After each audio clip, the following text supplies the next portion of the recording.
Jake Morrison floated in zero gravity, staring at the massive screen that showed the blue marble of Earth hanging in the black void. His hidden base on the dark side of the moon had been his home for 3 years now. No sunlight ever reached this place. No radio signals from Earth could penetrate here. It was the perfect hiding spot. "Commander, we're getting another transmission from the Council fleet," Lisa Park called out from her station. Her fingers danced across the keyboard as alien symbols filled her screen. She had learned to read their language years ago, just like everyone else on the base. Jake pushed off from the wall and glided over to her workstation. The communications officer had been with him since the beginning of the Earth Defense Coalition's secret mission. They had watched and listened to the aliens for 20 years without ever being detected. "What are they saying this time?" Jake asked, though he already feared the answer. Lisa's face went pale as she translated the message. "They're talking about a place called Kepler 442. It's a water world about 1,200 light years from here. The people there just figured out how to send messages faster than light." Ryan Beck, their tactical analyst, turned around in his chair. "That's bad news for them. The Council has rules about that kind of thing." Jake nodded grimly. He had been studying the Galactic Council for 2 decades. They called themselves the rulers of the galaxy, and maybe they were right. For 3,000 years, they had controlled every star system they could reach. They had one simple rule: no species could develop faster than light technology without their permission. The punishment for breaking that rule was always the same. "Complete extinction. Show me the fleet composition," Jake ordered. Ryan's screen lit up with tactical data. 200 Council warships led by Admiral Zexstar. "They're calling it a compliance action, but we know what that really means." Jake had seen this happen before. The Council would arrive at a world and demand immediate surrender. They would take the strongest members of the species as slaves and kill the rest. Any planet that resisted was burned to ash from orbit. The Dalari people of Kepler 442 had no idea what was coming for them. They were an aquatic species that lived in underwater cities. Their greatest achievement was creating beautiful art from coral and sea plants. They had never built a weapon of war in their entire history. "How long until the Council fleet reaches them?" Jake asked. 18 hours, Ryan replied. Jake closed his eyes. 18 hours and another innocent species would die. He had watched this happen 17 times over the past 20 years. 17 civilizations wiped out because they had the audacity to reach for the stars. The worst part was that Earth could have stopped it. Hidden in bases throughout the solar system, humanity had built a fleet that could challenge the Council. Their technology was different from anything the aliens used. While the Council relied on energy shields and plasma weapons, humans had perfected something much simpler and more deadly: kinetic weapons, chunks of metal accelerated to incredible speeds by magnetic fields. No energy signature to detect, no exotic materials needed, just good old-fashioned physics applied with ruthless efficiency. "Sir, incoming priority transmission from Earth," Lisa announced. The secure channel crackled to life, and President Claire Martinez's voice filled the command center. Even through the encrypted signal, Jake could hear the strain in her voice. "Commander Morrison, we've received your intelligence report about the Kepler 442 situation. I'm calling an emergency meeting of the Security Council. How confident are you in the fleet positions?" Jake looked at his team. Lisa had been tracking Council communications for 15 years. Ryan had analyzed their battle tactics since he was fresh out of the Naval Academy. They knew more about the Council's military than the Council did about Earth's. 100% confident, Madam President. "The Council fleet is exactly where we said it would be, following the exact approach vector Ryan predicted." There was a long pause before the President spoke again. "Jake, I have to ask you the same question I asked Defense Secretary Alex Turner an hour ago. How many more times are we going to watch them commit genocide while we hide in the shadows?" It was the question that haunted every person on the base. They had the power to act. Earth's hidden fleet could have saved those 17 civilizations. But the orders had always been the same: observe and report. "Stay hidden. Wait, ma'am, what are your orders?" Jake asked, though he already knew the answer. "Watch and record everything. We need documentation of what they do to those people. Maybe someday we'll need it as evidence," Jake wanted to scream. Evidence for what? For whom? There was no Galactic Court of Justice. There was only the Council and their absolute power over life and death. The transmission ended, leaving the command center in silence. Jake floated there for a long moment, watching the tactical display that showed the Council fleet approaching the peaceful water world. Commander, Lisa said quietly, the Dalari are trying to communicate with the Council fleet. They're sending mathematical sequences and star charts. I think they're trying to show that they're intelligent. Jake laughed bitterly. Intelligence meant nothing to the Council. The only thing that mattered was strength, and the Dalari had none. Over the next 18 hours, Jake and his team watched the slaughter unfold. The Dalari tried everything they could think of. They sent music composed of whale songs and dolphin clicks. They projected images of their underwater cities, showing the Council their art and culture. Admiral Zextar's response was swift and brutal. The first orbital bombardment turned the Northern Ocean into steam.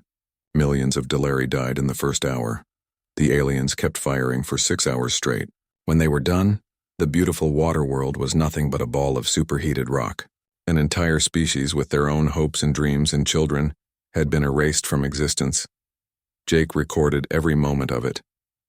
Every plasma blast that boiled the seas, every final transmission from the dying Dalari, every casual conversation between Council officers as they discussed dinner plans while committing genocide. When it was over, Admiral Zextar sent his report back to the Council homeworld. Compliance action completed. Unauthorized technological development terminated. No survivors. Jake turned off the recording equipment and looked at his team. Lisa was crying. Ryan was staring at his tactical screen with empty eyes. They had watched 17 genocides, but this one felt different somehow. Maybe it was because the Dalari had tried so hard to communicate. Maybe it was because they were so obviously peaceful. Or maybe it was because Jake was finally sick of being a silent witness to evil. He opened a secure channel to Earth and sent a message to President Martinez. Ma'am, we need to talk. The next time this happens, I want permission to act. The response came back 6 hours later. Request noted and under consideration. Continue current mission parameters. Jake closed the channel and looked out at the stars. Somewhere out there, the Council was already choosing their next target. Another peaceful species would soon face extinction, and Earth would watch in silence. But Jake had a feeling that silence wouldn't last much longer. 3 months after the destruction of Kepler 442, Dr. Sam Foster sat in his laboratory beneath the Colorado mountains, studying the most beautiful alien culture he had ever encountered. The Korath of the Tau Ceti system were unlike anything in the galaxy. Sam adjusted his glasses and scrolled through decades of intercepted transmissions from their world. The Korath lived in floating cities high in the atmosphere of a gas giant. Their entire civilization was built around art, music, and philosophy. They had never developed weapons of any kind.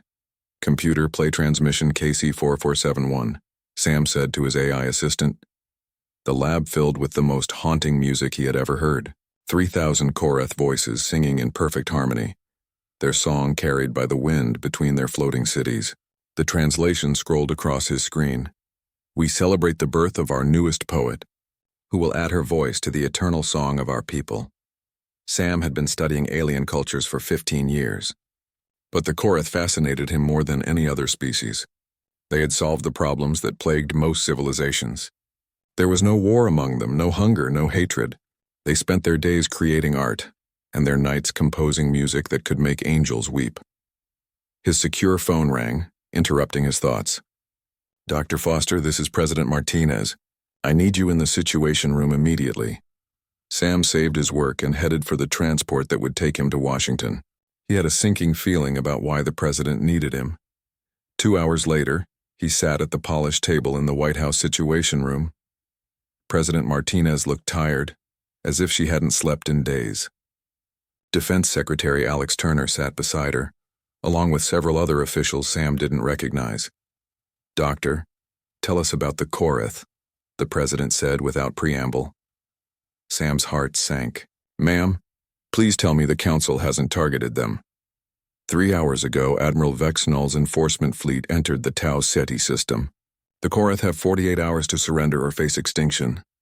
Sam felt sick. Of all the species in the galaxy, the Korath were the least deserving of such a fate. Ma'am, you have to understand. The Korath don't even have a concept of warfare. Their language doesn't contain words for violence or hatred. They literally cannot comprehend what the Council wants from them. President Martinez leaned forward. What did they do to attract Council attention? They developed a new form of faster-than-light communication last year. It's based on quantum resonance in their gas giant's magnetic field, but they only use it to share music and poetry between their cities. Alex Turner pulled up a tactical display. What kind of defenses do they have? Sam almost laughed, but there was nothing funny about the situation. None. They don't have a military. They don't even have police. When disputes arise, they settle them through interpretive dance and musical competitions. The room fell silent. Everyone understood what that meant. The Korath were completely helpless against the Council's war machine. How many of them are there? The president asked. About 40 million, spread across 12 floating cities. Each city is a work of art in itself, built from crystalline materials that sing in the wind. They've been building their civilization for over 5,000 years. President Martinez closed her eyes. And the Council will destroy all of it. Yes, ma'am. Unless they surrender and accept slavery, which they won't do because they don't understand what slavery means. Sam pulled up his latest translation of Korath communications. 3 hours ago, when Admiral Vexnall delivered his ultimatum, the Korath responded with a musical composition. They thought he was trying to start a cultural exchange. The room remained quiet as Sam played the recording. The Korath had composed a song specifically for the Council fleet, welcoming them to their system and inviting them to join in their eternal celebration of life and beauty. Admiral Vexnall's response had been to destroy one of their smaller cities as a demonstration of Council power. 2 million Korath had died in seconds, still singing as their city fell from the sky. The survivors don't understand what happened, Sam continued. They think it was some kind of accident. They're sending repair ships to help the Council fleet, believing their visitors must be damaged and in distress. Defense Secretary Turner slammed his fist on the table. This is insane. We're talking about the extinction of a species that has never committed a violent act in their entire history. President Martinez stood and walked to the window overlooking the White House lawn. Dr. Foster, in your professional opinion, is there any chance the Korath will surrender? Sam shook his head. No, ma'am. They don't have the conceptual framework to understand what surrender means. To them, all beings are inherently good and want to create beauty together. They'll keep trying to communicate through art and music until Admiral Vexnall loses patience and kills them all. The president turned back to the room. How long do we estimate before the final assault? Based on previous council actions, 43 hours, Turner replied. Vexnall will give them time to suffer and panic first. It's standard procedure. President Martinez sat back down and looked around the table. I want options. Real options, not just different ways to watch another genocide. General Patricia Wells, chairman of the Joint Chiefs, spoke up. Ma'am, Operation Silent Guardian is ready for deployment. Captain Nathan Cross has 40 ships standing by in the asteroid belt. We could be in the Tau Ceti system in 18 hours. What are our chances of success? Based on our analysis of Council tactics and technology, we estimate a 92% probability of complete tactical victory with minimal casualties. President Martinez was quiet for a long moment. Sam could see the weight of the decision crushing down on her. For 2 centuries, Earth had remained hidden, building strength while staying out of galactic affairs. Acting now would end that isolation forever. Ma'am, Sam said quietly, I've spent 15 years studying alien cultures. I've seen the beautiful and the terrible. The Korath represent the best of what intelligent life can become. If we let them die when we could save them, we'll never forgive ourselves. The president nodded slowly. And if we act, the Council will know about us. They'll come for Earth next. Let them come, General Wells said grimly. We've been preparing for this fight for 200 years. President Martinez looked around the room one more time. Dr. Foster, show me everything you have on Korath culture. I want to understand exactly what we'll be saving. For the next 6 hours, Sam shared his research. He showed them recordings of Korath children learning to fly between the floating cities. He played their music, from simple lullabies to complex symphonies that took years to perform. He displayed their art, sculptures made from crystallized clouds that caught and refracted the light of their gas giant into impossible colors. By the time he was finished, there wasn't a dry eye in the room. President Martinez made her decision. General Wells, order Captain Cross to prepare for immediate departure. We're going to save the Korath. Ma'am, this will mean war with the Council. Then we'll fight that war. Alex, send a message to Admiral Vexnall. Tell him that the Korath are under the protection of Earth. Tell him to withdraw his fleet or face the consequences. Turner looked surprised. Ma'am, shouldn't we maintain the element of surprise? President Martinez smiled for the first time in days. No, I want him to know we're coming. I want him to have time to think about what he's done and what's about to happen to him. The message was sent using the same quantum communication system the Council used. Admiral Vexnall received it just as he was preparing for the final assault on the Korath cities. His response was swift and predictable: laughter. The idea that some unknown species from an uncharted world would dare to challenge the might of the Galactic Council was absurd. He sent back a simple message. Unknown species of Sol 3, your interference is noted and will be punished. Compliance action against the Korath will proceed as scheduled. President Martinez read the response and turned to General Wells. How long until Captain Cross reaches Tau Ceti? 14 hours, ma'am. Good. The Council is about to learn that Earth's silence was never a sign of weakness. It was us choosing our moment. Captain Nathan Cross stood on the bridge of the EDS Retribution, watching the swirling clouds of the Tau Ceti gas giant grow larger on his main screen. Behind him, 39 other Earth defense ships prepared for humanity's first open contact with galactic civilization. It would not be a peaceful meeting. Captain, we're detecting the Council fleet, Lieutenant Amy Sullivan reported from her tactical station. 214 ships in standard formation around the Korath cities. Nathan had been training for this moment his entire career. The son of a Navy pilot, he had joined the Earth Defense Coalition 20 years ago when he learned about the hidden war being fought in the shadows. While Earth appeared peaceful to any observer, humanity had been preparing for this fight for 2 centuries. Distance to target, 15 million kilometers in closing. They haven't detected us yet. That wasn't surprising. Earth's ships used technology the Council had never encountered. No energy shields that could be detected from a distance. No exotic matter engines that left quantum signatures. Just advanced human engineering applied to the simple physics of space warfare. Lieutenant Sullivan, target acquisition on the flagship. I want Admiral Vexenol to see us coming. Amy's fingers danced over her console as targeting data flowed across her screen. The Retribution's weapon systems were unlike anything in the galaxy. Instead of energy weapons that could be deflected by shields, they used kinetic projectiles accelerated to 90% of light speed by magnetic rails.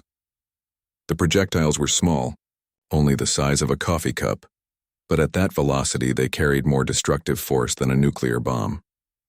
Better yet, they were nearly impossible to detect until the moment of impact. Sir, we're receiving a transmission from the Korath, Communications Officer Steve Parker announced. They're welcoming us to their system and asking if we need assistance. Nathan's jaw tightened. Even now, with a Council fleet preparing to destroy them, the Korath were offering help to strangers. Dr. Foster had been right about them. They truly were the best of what intelligent life could become. Open a channel to the Council flagship, Nathan ordered. Channel open, sir. Nathan cleared his throat and spoke into the communication system. 200 years of human isolation were about to end. Admiral Vexnall, this is Captain Nathan Cross of the Earth Defense Ship Retribution. You are ordered to withdraw your fleet from this system immediately. The response came quickly, and Nathan could hear the amusement in the alien's voice. Unknown vessel, you are interfering with a lawful Council compliance action. Identify yourself immediately or be destroyed.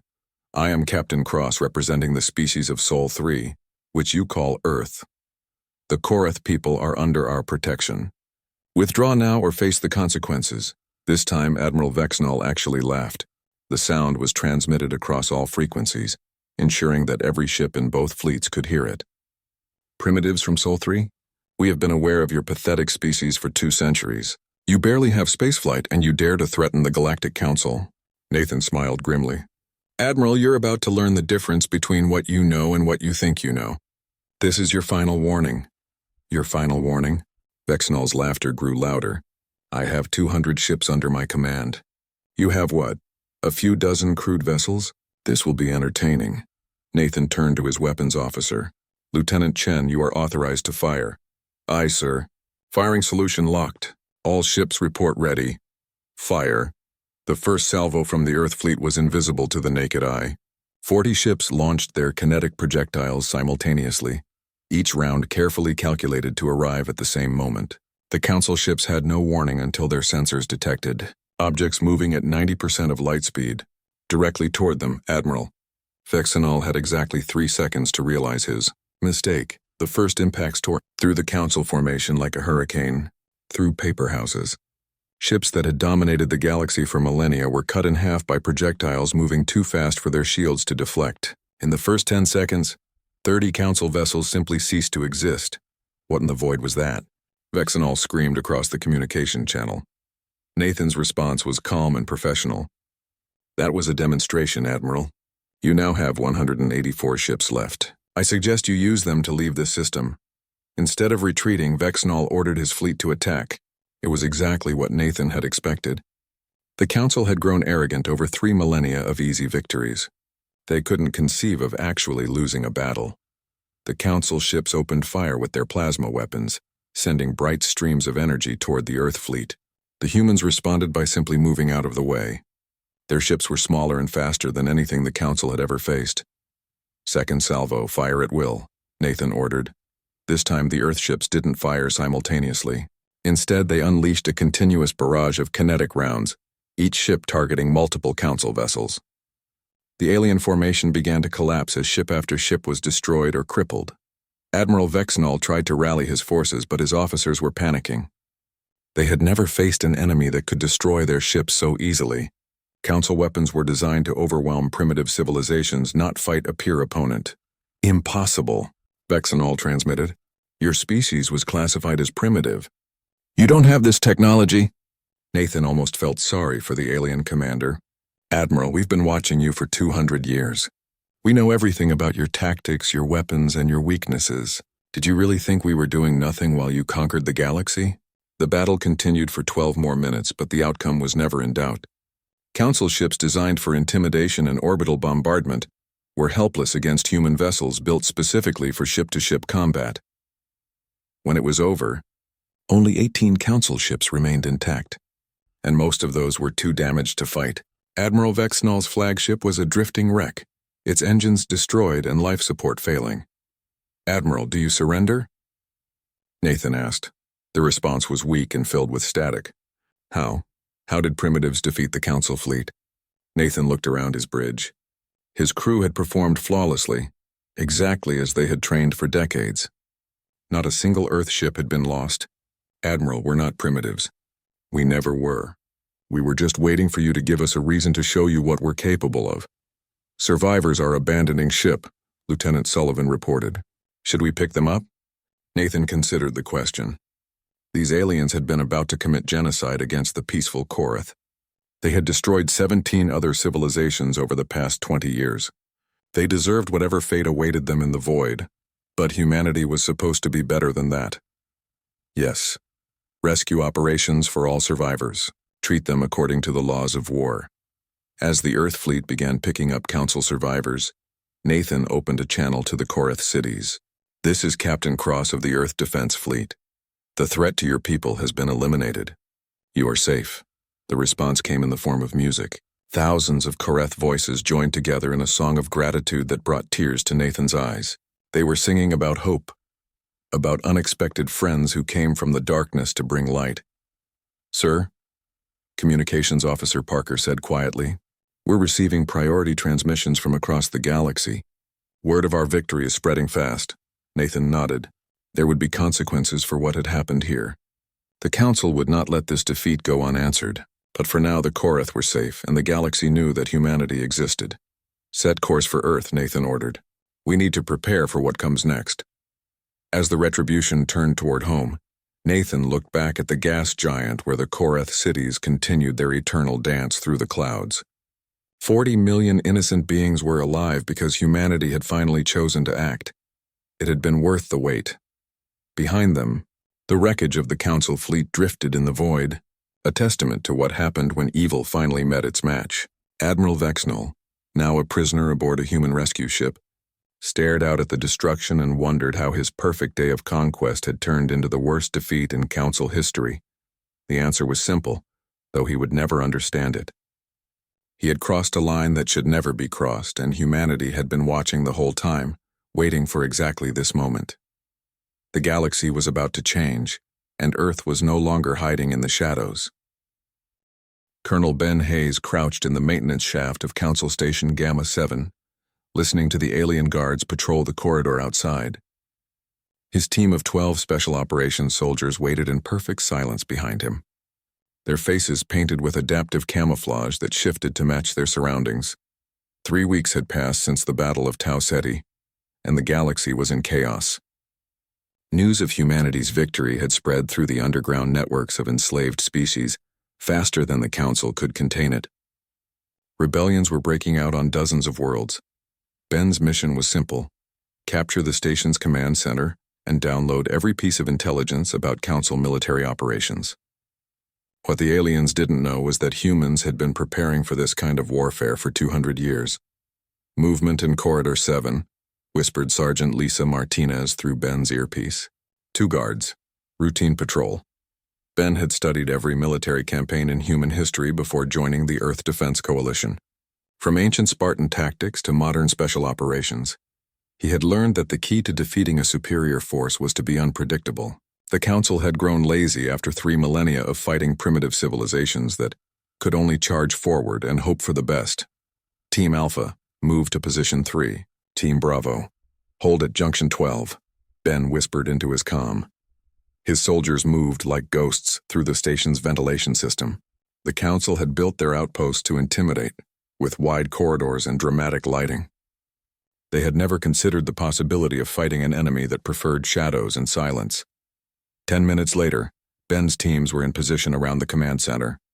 Through his scope, he could see 6 Council officers working at their stations, completely unaware that death was watching them from the darkness. "Dr. Grace Adams, are you receiving our signal?" Ben whispered.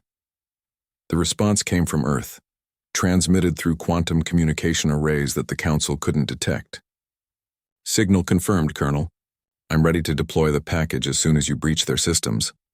Dr. Adams was humanity's lead AI researcher, and she had created something the Council had never seen before: viral code that could learn and adapt to alien computer systems in real time. Once it was inside their networks, it would spread through the entire Council communication grid like a plague. "Teams, execute on my mark," Ben said. 3, 2, 1, mark. The attack lasted exactly 47 seconds. Ben's soldiers moved with precision that would have made their ancestors proud. Flashbang grenades blinded the Council officers while non-lethal weapons knocked them unconscious before they could trigger any alarms. "Command center secured," Ben reported. "Dr. Adams, you're clear to begin upload." "Initiating upload now. This might take a few minutes." Ben positioned his teams around the command center while Grace's virus worked its way into the Council's computer systems. Through his earpiece, he could hear her excitement as the AI encountered and defeated each layer of alien security. "Ben, this is incredible. Their security is thousands of years old. It's like they haven't updated their system since they first conquered the galaxy." That made sense to Ben. Why would the Council improve their defenses when no one had ever challenged them? They had grown comfortable with easy victories against species that barely understood fire, let alone cyber warfare. "Upload complete," Grace announced. "The virus is now spreading through their entire network. Within 6 hours, every Council computer system will be feeding us false information." Ben smiled grimly. The Council was about to learn what it felt like to fight blind.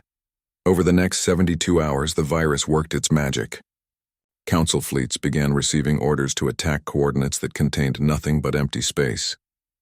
Their supply ships were redirected to rebel-controlled systems, where they were captured by former slaves. Most importantly, their tactical computers began showing human ships where none existed. Admiral Kethvar learned about the virus the hard way. His fleet of 80 ships had been sent to crush a rebellion in the Proxima Centauri system. According to his sensors, he was facing a massive human fleet armed with the same weapons that had destroyed Admiral Vexenol at Tau Ceti. "All ships, target the human vessels and fire," Kethvar ordered. His fleet opened up with everything they had: plasma beams and missile salvos filling the space around Proxima Centauri with deadly energy. For 20 minutes, they poured destruction into the coordinates where their computers told them the human ships were hiding. There were no human ships there. "Admiral," his tactical officer reported, "we're receiving distress calls from ships throughout the fleet. They're reporting damage from friendly fire." Kethvar stared at his display in horror. His ships had been firing at each other, convinced they were attacking human vessels. 30 of his own ships were dead or dying because their computers had been compromised. How is this possible? He demanded. His communications officer looked pale. Sir, we're receiving a transmission from an unknown source. It's coming from inside our own computer network. Put it through. Dr. Grace Adams's voice filled the bridge, calm and professional. Admiral Kethvar, this is Dr. Adams of Earth Defense Intelligence. I wanted you to know that the confusion you're experiencing is entirely intentional. My virus is now controlling your tactical systems. Kethavar's hands shook with rage. Primitive. How dare you interfere with Council technology? Admiral, I have advanced degrees in computer science, artificial intelligence, and quantum mechanics. I've been studying your systems for 20 years. There's nothing primitive about what just happened to your fleet. The transmission cut out, leaving Kethvar staring at tactical displays he could no longer trust. Every reading could be false. Every target could be one of his own ships. His mighty fleet was now worse than useless. It was dangerous to itself. While the Council fleet struggled with corrupted computers, Colonel Hayes led a series of lightning strikes against their supply bases. His tactics came straight from the playbooks of Earth's greatest military minds. At Council Base Delta 9, he used Sun Tzu's principles of deception, making a small force appear large by attacking from multiple directions simultaneously. The garrison of 3,000 aliens surrendered after 30 minutes, convinced they were facing a human army. At Mining Station Theta 12, he applied Hannibal's strategy of mobility and surprise, striking from an unexpected direction through an asteroid field the Council thought was impassable. The station fell in 2 hours. At Supply Depot Omega-3, he channeled Patton's aggressive philosophy, hitting hard and fast before the enemy could react. The defenders never had time to send a distress call. The Council doesn't know how to fight a real war, Ben explained to his team after their latest victory. They've been bullying defenseless civilizations for so long that they've forgotten what it's like to face an enemy that fights back. His words proved prophetic when news arrived of the liberation of Kepler 4 and 42b. Commander Paul Carter had led a rescue fleet to the waterworld where the Delari had been exterminated 3 months earlier. Hidden in deep ocean trenches, a few thousand survivors had managed to escape the orbital bombardment. The rescue operation became something more when human engineers began working with Delari scientists to restore their world. Earth's terraforming technology, developed for the colonization of Mars, proved perfect for healing planets damaged by Council weapons. The humans brought us hope, transmitted Delari scientist Keftal from the rebuilt research station floating in what had once been the planet's northern ocean. They could have simply rescued us, but instead they helped us rebuild. This is what true strength looks like. The message was broadcast across rebel networks throughout the galaxy, inspiring more species to rise up against their Council oppressors. The Rigelian crystalline entities shattered their slave collars and began cutting through Council ships with focused light beams. The Arcturus plant beings strangled garrison forces with rapidly growing vines. The silicon-based Vega miners collapsed entire Council installations by reshaping the bedrock beneath them. Each rebellion was small on its own, but together they created a cascade effect that the Council couldn't contain. Their forces were spread too thin, fighting dozens of separate conflicts across hundreds of star systems. General Rick Stone, overall commander of human forces, watched the tactical displays from his command center on Earth with grim satisfaction.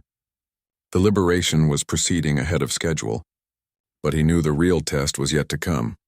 Sir, Intelligence Officer Captain Rachel Torres reported, long-range sensors are detecting massive Council fleet movements toward the core systems. It looks like they're pulling back to defend Zephyria Prime. Rick nodded. He had expected this. The Council was finally taking the human threat seriously, which meant they would commit everything they had to one final battle. How many ships? Preliminary count shows over 1,500 vessels converging on their homeworld. They're calling up every reserve unit, every garrison force, everything they have. Rick smiled coldly. The Council was making exactly the mistake he had hoped for. By concentrating all their forces in one place, they were giving up their greatest advantage, the vast size of their empire. Captain Torres, send word to all human fleets. Phase 2 begins immediately. It's time to end this war. Admiral Kate Morris stood on the bridge of the EDS Liberty, flagship of the largest fleet humanity had ever assembled. Around her, 600 Earth defense ships held formation in the void between star systems, preparing for the final assault on Zephyria Prime. But they were not alone. Admiral, Communications Officer Lieutenant Troy Davis reported, "We're receiving confirmation from all Allied fleets. The Delari have 400 ships ready. The Korath have converted their city ships into mobile platforms. Even the Rigelian crystals have formed themselves into battle formations."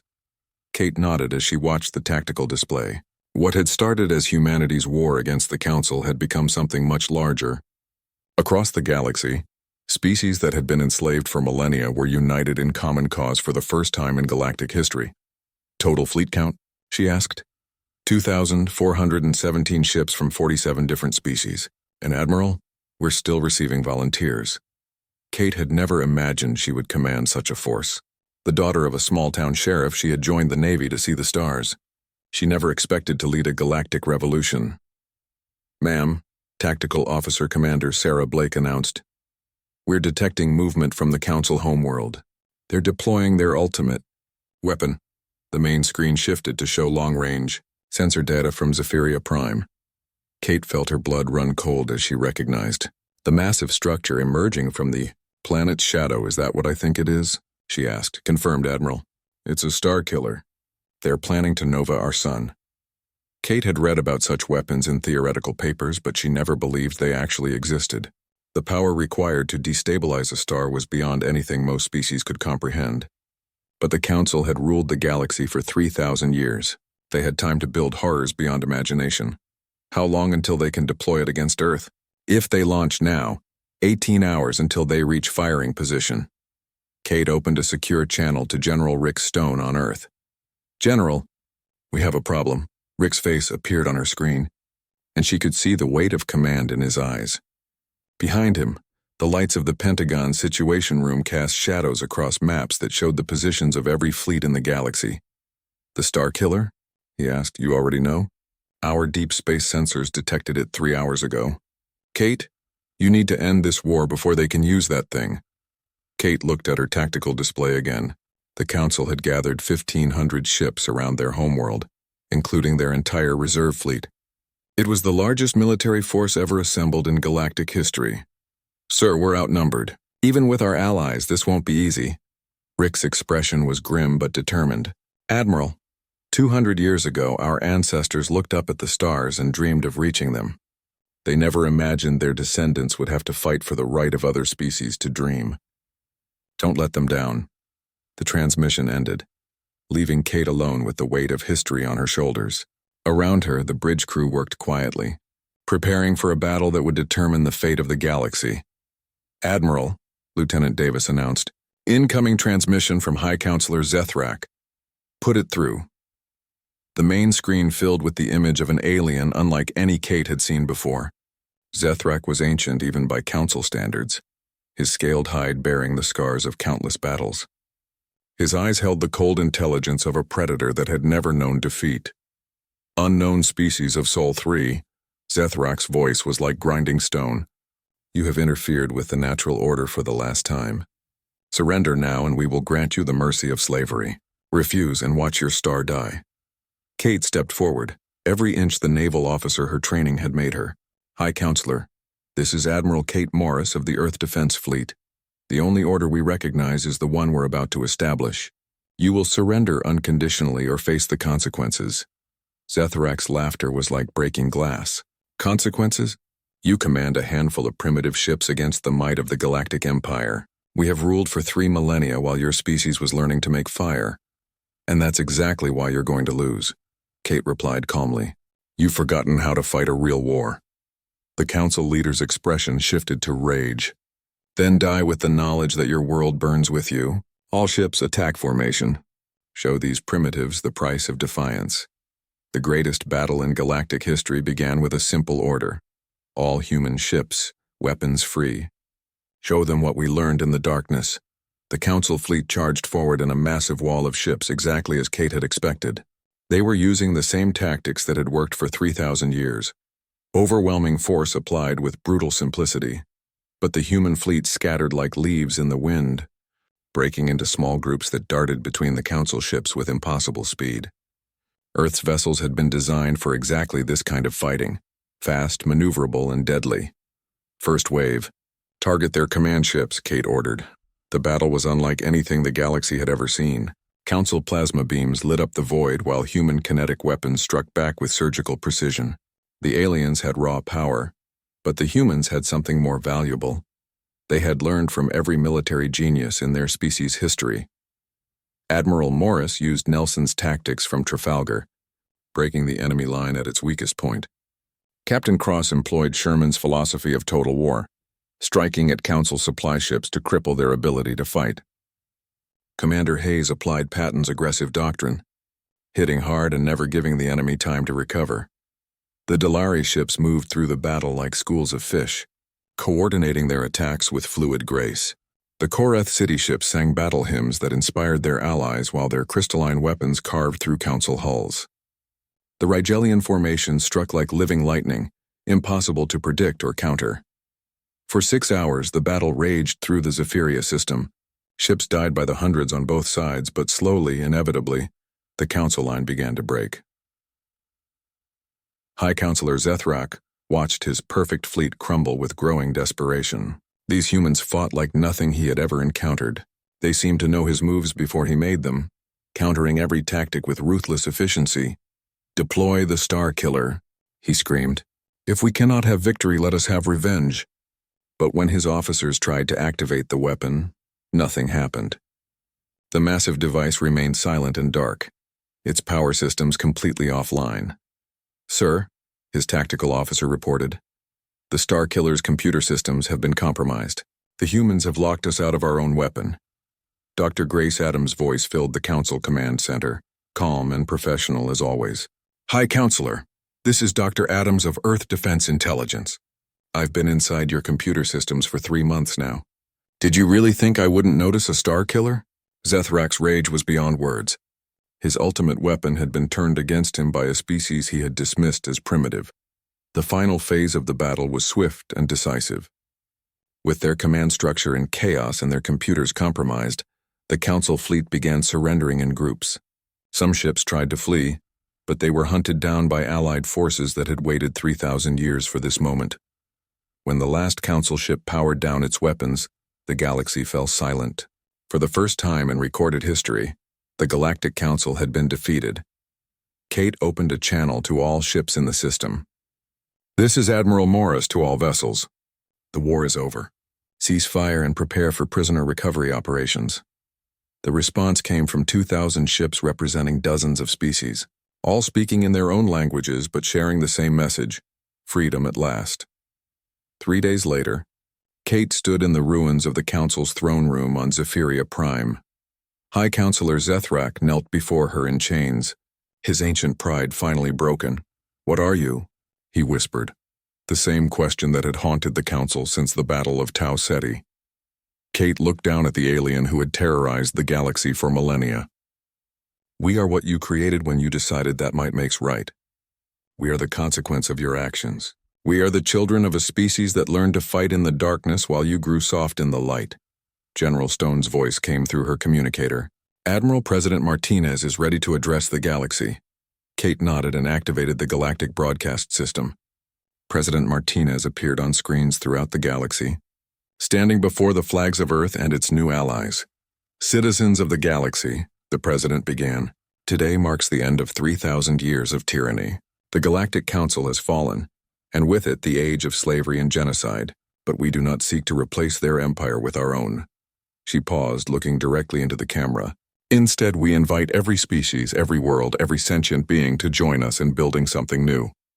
A federation based on mutual respect, voluntary cooperation, and the fundamental right of all intelligent life to determine its own destiny." The response was immediate and overwhelming. Across hundreds of worlds, species that had never dared to dream of freedom began building the future they wanted to see. Kate watched the celebration from the Council's former seat of power and smiled. Earth had stayed silent for 200 years, learning and